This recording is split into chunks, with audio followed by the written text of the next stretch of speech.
السلام علیکم دوستو، کیسے ہو؟ امید ہے آپ سب خیریت سے ہوں گے۔ اللہ آپ لوگوں کو ایسے ہی خوش رکھے۔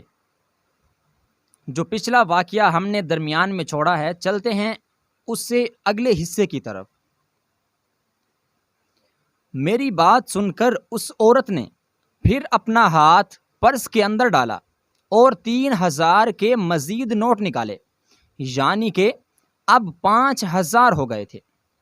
5000 کو دیکھ کر میں نے اپنا تھوک نگلا اور میری نیت تو 2000 کو دیکھ کر بے ایمان ہو گئی تھی، اور اب 5000 کو دیکھ کر تو میری رال ہی ٹپکنا شروع ہو گئی۔ میں نے کبھی اس عورت کو دیکھتا تو کبھی 5000 کے چمکتے نوٹوں کو دیکھتا۔ مجھے میرے گھر کے حالات اچانک یاد آنے لگے۔ میری 3 بہنیں شادی کے لیے بیٹھی ہوئی تھیں، جن کی شکل و صورت تو واجبی تھی ہی، لیکن جہیز نہ ملنے کی امید پر ان کا کوئی رشتہ بھی نہیں آتا تھا۔ میرے ابا کو گردوں کا مرض لاحق تھا، ان کی دوائیاں بہت مہنگی آتی تھیں۔ میری والدہ کو ٹی بی تھی، ان کے علاج کے لیے میرے پاس پیسے نہیں تھے۔ میرے پاس کوئی ہنر نہیں تھا، میرے پاس کوئی تعلیم وغیرہ بھی نہیں تھی۔ میں سوچ میں پڑ گیا جب اس عورت نے دیکھا کہ میں نے اسے کوئی جواب نہیں دیا، تو اس نے پیسے واپس اپنے پرس میں رکھے اور جانے لگی۔ میں نے اسے آواز دے کر روکا تو رک گئی اور مسکراتی ہوئی میری طرف آگے بڑھی۔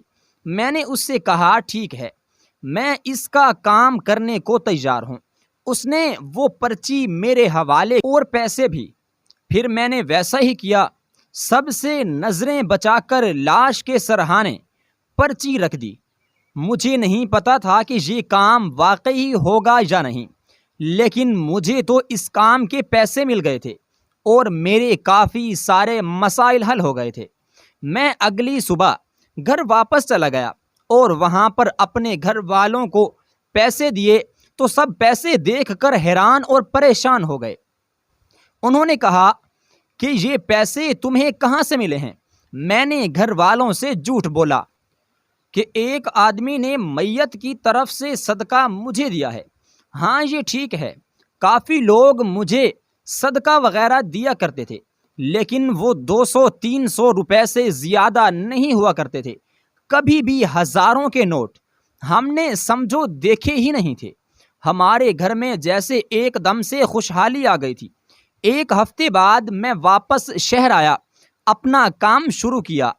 لاشعوری طور پر میں ایک بار پھر سے انتظار میں تھا کہ کوئی آئے اور ایک نام کی پرچی مجھے دے اور ڈھیروں پیسے بھی میرے ہاتھ میں رکھ کر چلا جائے۔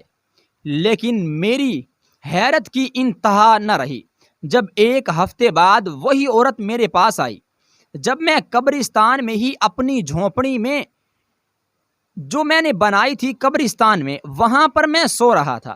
اس عورت کو دیکھ کر میں حیران ہو گیا اور اسے دیکھ کر میں اٹھ بیٹھا۔ وہ عورت بہت خوش نظر آ رہی تھی، اس کے ہاتھ میں مٹھائی تھی۔